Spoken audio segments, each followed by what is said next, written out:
Hello, everyone. Thanks for joining us this afternoon. My name is Katie Earle. I'm the coordinator of our University Express program, and we're joined here virtually with Dr. Karen King. Thanks for being here, Karen. Thanks for having me. Of course. Everyone who's on, we appreciate you too. Quickly, we'll just go through our housekeeping. We are recording the session, and I should be able to post it on our website early next week. If you have any questions while Karen's going through her presentation, feel free to put those in the Q&A panel. It's located at the lower right-hand side of your screen if you're on a computer, or if you're on a tablet or smartphone, touch your screen. That brings up your control panel. You'll see a button with 3 dots. Click on that, and then you'll see your Q&A. So we hope you participate. We'd like to thank our sponsors, my Department of Senior Services, Blue Cross Blue Shield of Western New York, Excelsior Orthopedics, and Wegmans for their support. And Senior Services is 858-8526 if you need help. All right, so Karen King is the Commissioner of Public Advocacy for Erie County and the Executive Director of the Erie County Commission on the Status of Women. Dr. King has served as an adjunct graduate faculty member at Buffalo State College and in the Graduate School of Education at the University of Buffalo. Additionally, she has developed and taught courses and conducted numerous workshops on popular media culture, social justice advocacy, and anti-racist feminist theory. She serves on the New York State Council for Women and Girls, Executive Committee of the University of Buffalo Gender Institute, the Minority Women Business Enterprise Utilization Advisory Board, and the County of Erie and City of Buffalo Joint Certification Committee. We're lucky she's giving us her time today. Thank you, Karen. The floor is yours. Thank you, Katie. It's a pleasure to be with all of you today, even though I can't see you. You can see me, but I can't see you. It's a little strange. So thanks for being here. I know it's a gorgeous day. I am the Executive Director of the Erie County Commission on the Status of Women, and we have been engaged in a monument project called the Trailblazing Women of Western New York. We are going to be placing statues of trailblazing women from our region throughout Erie County, and we are launching the program starting with 3 trailblazing women who I'll chat about briefly. Shortly, rather. But just to give you some context, why is it so important to represent women and their accomplishments in public spaces? Katie, do you want to go to the next slide? Well, for one thing, women are woefully underrepresented in public art and in public spaces. If you were to take a walk through our community here in Western New York, you would be hard pressed to find statues of women because there aren't any. So women are part of what we call hidden history, or a group that has been underrepresented or neglected because they haven't held the same status as white men. If you were to walk around our community, you could probably find several statues of men, most typically on a horse or holding a sword, engaged in some type of action. And there's nothing wrong with memorializing men who have participated in those forms of sacrifice. But it is also equally important to recognize the contributions half the population has made in forging our community and our culture. So that's really what hidden history tries to unearth. Next slide, please. And we know when something's important in our culture, right? We valorize it either through recognizing it in a space like the Library of Congress, which is a vessel for the collection of important documents. And just looking at this picture, it's an important space, right? Next slide.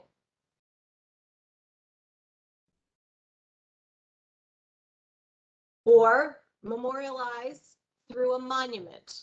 And of course, our nation's capital is filled with monuments paying homage to men who've made significant contributions to our country. Next. So here's a snapshot of the tally of statues across the world. Well, Great Britain and the United States. So you can see, of course, in England, they've had several women who have been monarchs. So that explains the higher percentage of women represented in monuments. In the United States, it's quite a different story. If you look at these numbers, you have almost 5,200 public statues and a paltry 394 dedicated to women. That's 8%. And then in our parks, our national parks, even a lesser representation, 2%. And then here in Western New York, there are 106 public statues. And 2 statues to women isn't really an accurate description. There is a garden, a memorial garden at the Erie Basin Marina to Joan Cusack, which was created by her family through a foundation. And then there is the Spirit of Womanhood sculpture in Delaware Park.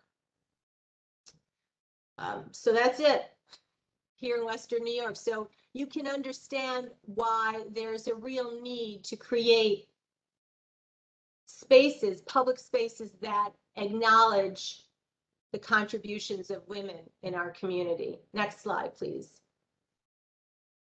So the 3 women we're honoring are Louise Bethune, Mary Talbert, and Geraldine Sitha Green. Many of you may be familiar with the Hotel Lafayette. You may not know that it was designed by Louise Blanchard Bethune, the first professional woman architect here in the United States, not just here in Western New York, but in the United States. And she was really a trailblazer, entering into a field that had no women. And in fact, women were discouraged to engage in this work because it was thought to be masculine work and too physically demanding for a woman in a petticoat and a skirt. But that didn't stop Louise from scaling buildings and doing what needed to be done. And of course, her most famous work is the Hotel Lafayette, although she did design several buildings throughout Western New York. Next slide, please. So this is often referred to as her opus. And you can see that the Hotel Lafayette is in one corner, and directly next to it is the original public library before it was demolished and replaced by the building that we are all familiar with. So she obviously has a strong connection to this particular part of the community. Next slide. Our next trailblazing woman that we are memorializing is Mary Talbert. And of course, Mary Talbert is world-renowned, internationally known for her work in human rights and civil rights. She played an active role in the early days, the beginnings of the NAACP. She was very involved in our community and the Michigan Street Church. She was a speaker that traveled all over the world. She attended the 5th Congress of the International Council of Women, spoke passionately about the importance of human rights, and really talked about women's rights being human rights even before Hillary Clinton. So she was definitely a trailblazer, and of course has a very strong presence in our community. Next slide.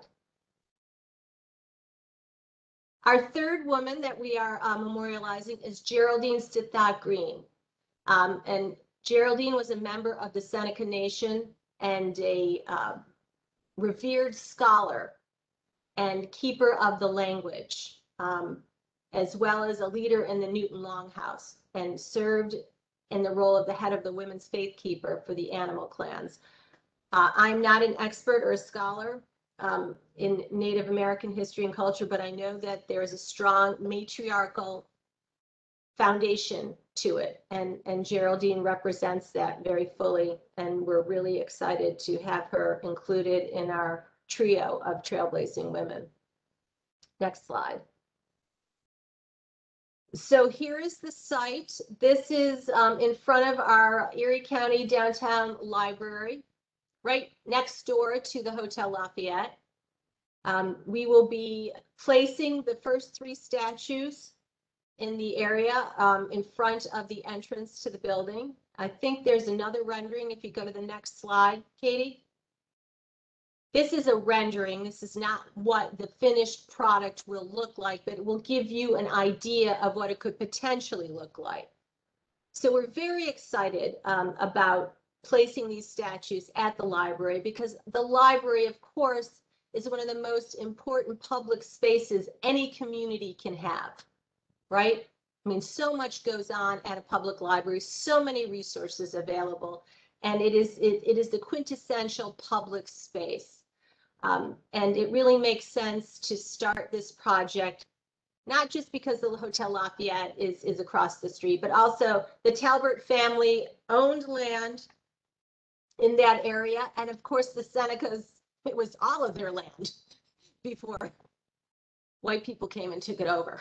So this space is revered and makes sense in terms of it being a hub for public exchange.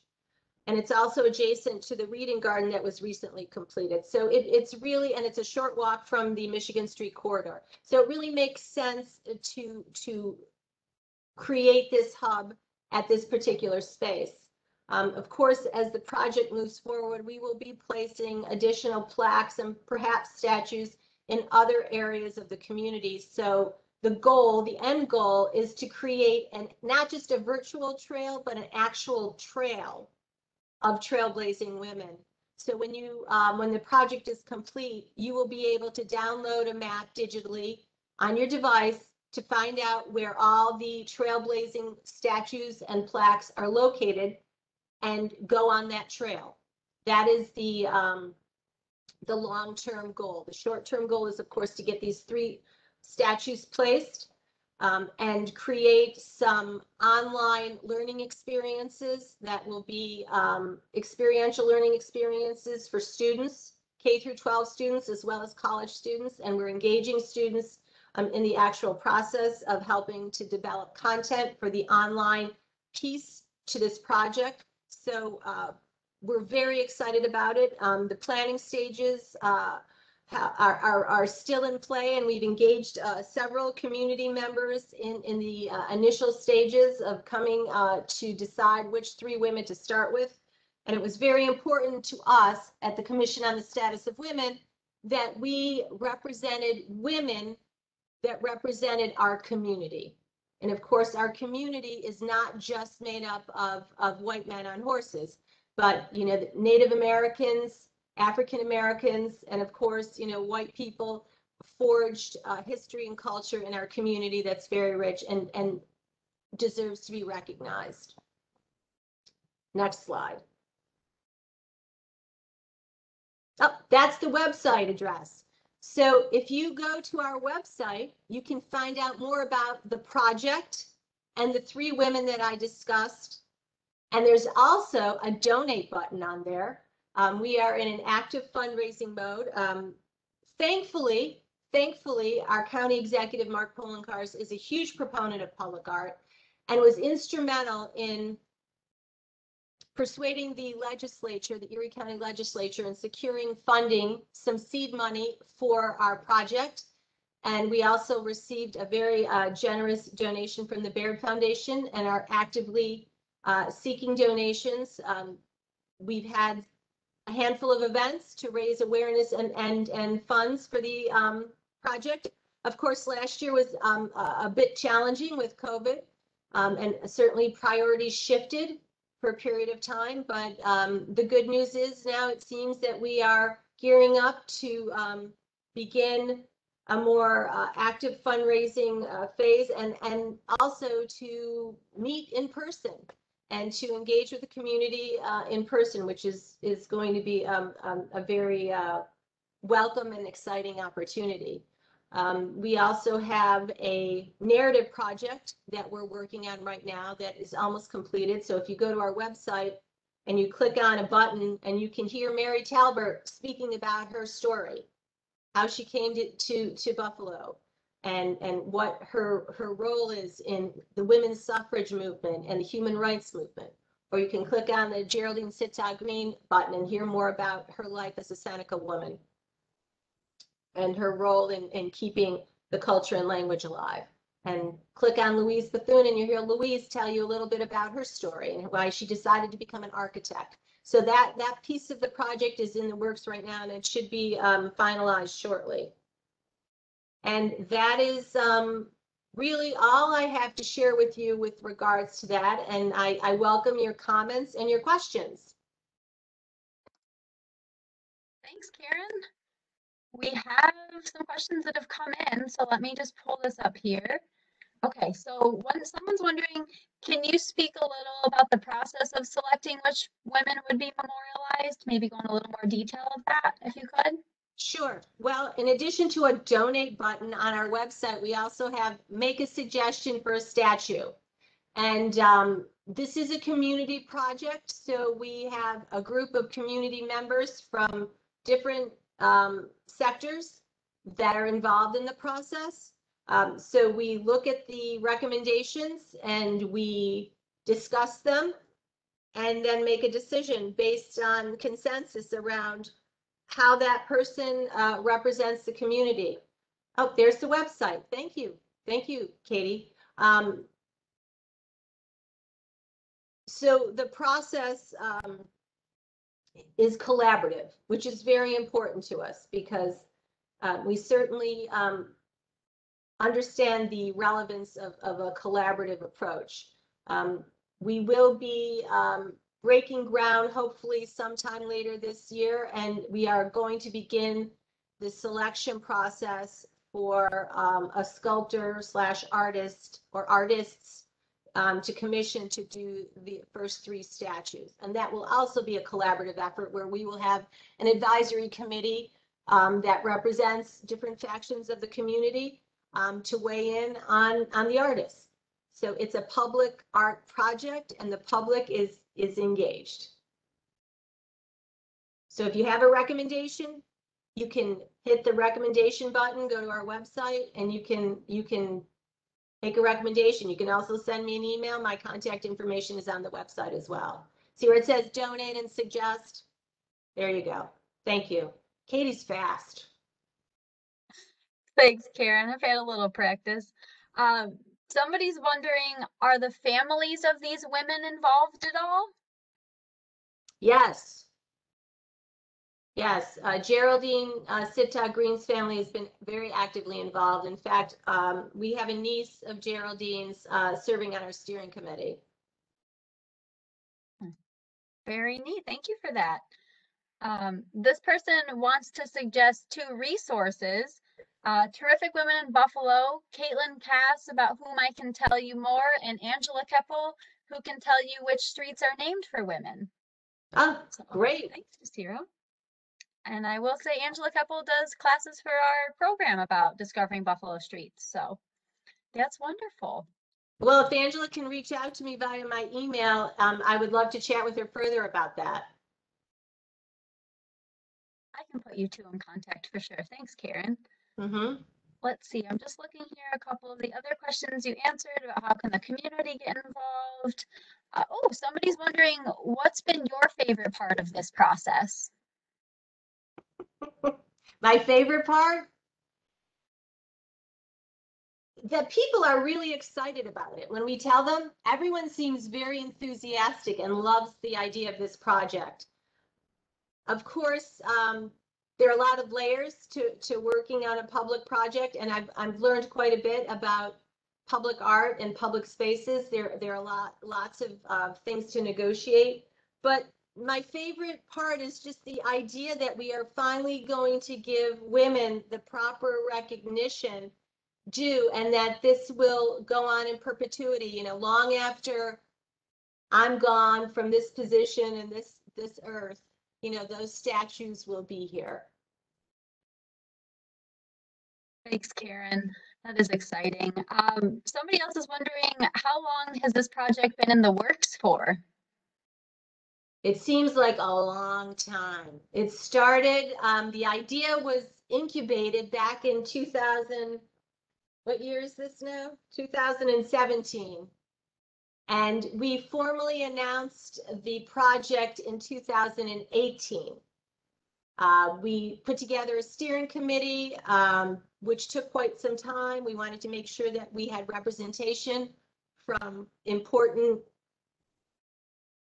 groups across the community, not just community-based organizations, but also people who had some experience with public art and placing monuments and what the process is, because it is a lengthy process.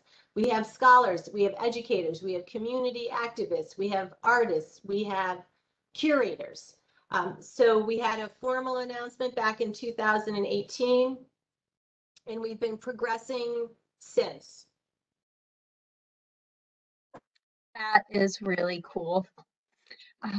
Oh, this person wanted us to know that Caitlin Cass, who they mentioned, is a Buffalo artist who has written lots and illustrated lots about women in Buffalo history, and she had a recent exhibit at Birchfield. So we'll try to get you in contact with her too. Thanks, Jasira. Somebody's wondering, is this based off anything that's been done nationally? Well, we certainly drew from some statues that have been placed across the world. One in particular in Boston was referenced, and I don't have that slide in this presentation, but it is a placement of 3 women in a public space in Boston, which was somewhat of the inspiration for this. There have been some public statues in Canada, and of course, most recently, our sisters in New York, the Monumental Women Project placed 3 women in Central Park, and that is the most recent work. So, you know, there is a movement afoot to reevaluate the way we memorialize people in our culture, as you all probably are aware of. So it is a perfect time for women to be represented finally. I agree. This next comment is, I'll be going to the website to donate and suggest a statue of Madeline Davis, recently deceased matriarch of the Buffalo LGBTQ community and founder of the Buffalo LGBTQ archives housed at Buffalo State. Great, thank you for that. Yeah, I forgot to mention the one criteria, well, 2 criteria for the statues is the person has to be deceased and either from the area or have a strong connection to the area. That's helpful. Thanks, Karen. This next person says, the statistics cited at the beginning of your presentation were very interesting. Okay, interesting is one way of saying it. Definitely eye-opening, at least for myself. Let's see if anything else comes. I would say they were sobering. That's a good one too. Okay, I'm just seeing now. Thank you so much for talking about this. Had no idea this was going on. Thank you so much. I'll be visiting the website later today. So really cool stuff. We'll just give it a second here to see if anything else comes through. That person said, LOL, I almost used the word sobering. Yeah. And I think that, I mean, originally when we launched the project, we were hoping to have it completed by 2020 to mark the 100th anniversary of women's suffrage here in the United States. But of course, those plans were dashed when we had to immediately pivot to deal with a global pandemic. And of course, this project was put on the back burner. But we are back on track and looking forward to the next steps. Definitely. I'm just seeing one more question here that is kind of intriguing. Are men supportive of this? Of course they are. Our county executive is a man. And he was our biggest advocate. He was the one who suggested that we get money from the county legislature. I was assuming we would just have to raise it all on our own. So, yes. And why wouldn't they be? Okay, good. Ooh, this one. Visits to the Seneca Nation inspired and influenced the Western New York suffragists lots of recent scholarly work on this.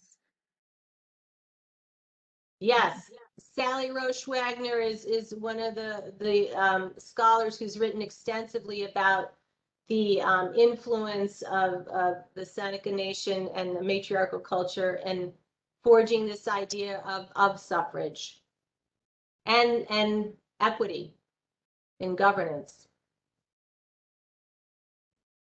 Awesome. This next question here is, which artists are being selected for these sculptures? TBD. We have to go through a process. We'll be sending out requests for qualifications followed up by a request for proposal. The proposals will be reviewed by an advisory committee of community members, and from there we will make the selection. Follow-up question on that from somebody else. Is diversity going to be important for the artist selection?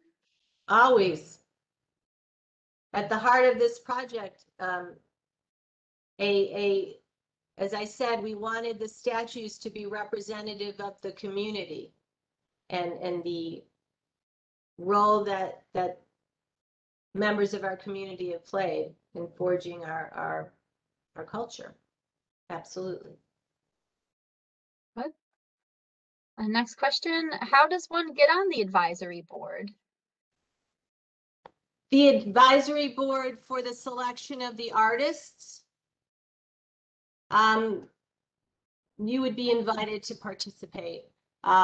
We're starting that process. If somebody is interested in being involved, they can reach out to me directly and we can discuss it offline.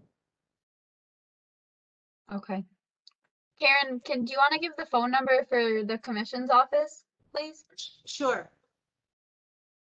It's 858-8307. Okay. And my Thank you. email is really easy. It's Karen, Karen, dot King, King, at Erie.gov. Thank It's you. best to email me if you can. If you can't, then leave me a message or give me a call and I'll pick up the phone. Thanks, Karen. This person wants us to know that not Erie County, but good to know that a good statue of Harriet Tubman is going up at the Underground Railroad Museum in Niagara Falls instead of a cardboard cutout of her. Well deserved. Well, yeah, that cutout was a temporary. Yes, that is great news. And if you haven't been out to the museum, the Underground Museum, I strongly encourage you to go. It's a beautiful space and they've done a phenomenal job. And yes, we're very excited about Harriet Tubman. Definitely. Next question. Sorry, it's just rapid fire here, Karen, but I think this is awesome. This person's wondering, what time frame is your goal to have the statues completed? Once artists are selected, will they be given a deadline? Yeah, yesterday, you know? I mean, the thing about this is it's a public project. So there's a process in place that you have to adhere to. You have to sit down, you have to talk with people, you have to get their input, you have to weigh it, then you have to figure out what you can do and what you can't do. And then there's the whole infrastructure issue. To do site survey work at the actual library location, which we've already started to do to ensure that the space that we've identified is weight bearing for the statues, which it is. So there's a lot of legwork that goes on behind the scenes before you see a statue placed in a public space. And of course, as I said, with COVID, that, you know, we really lost almost a complete year of work. We were trying to stay visible during that time, but of course, being sensitive to the fact that people's priorities were in another place. But we did do the narrative project this past year. So ideally, I would love us to try to break ground towards the end of this year. I'm not certain it will happen, but if it doesn't happen this year, then it will definitely happen next year. Okay, Karen, thank you. I'm not seeing anything else right this second, so we'll just wait another couple seconds. So if you have any final thoughts, ooh, what kind of PR or advertising is being done to spread the word? Well, today's a perfect example. It's not like we've hired a PR firm or an advertising agency to do our work. I mean, this is a county project. So we use social media. We have our website. We have a Facebook page.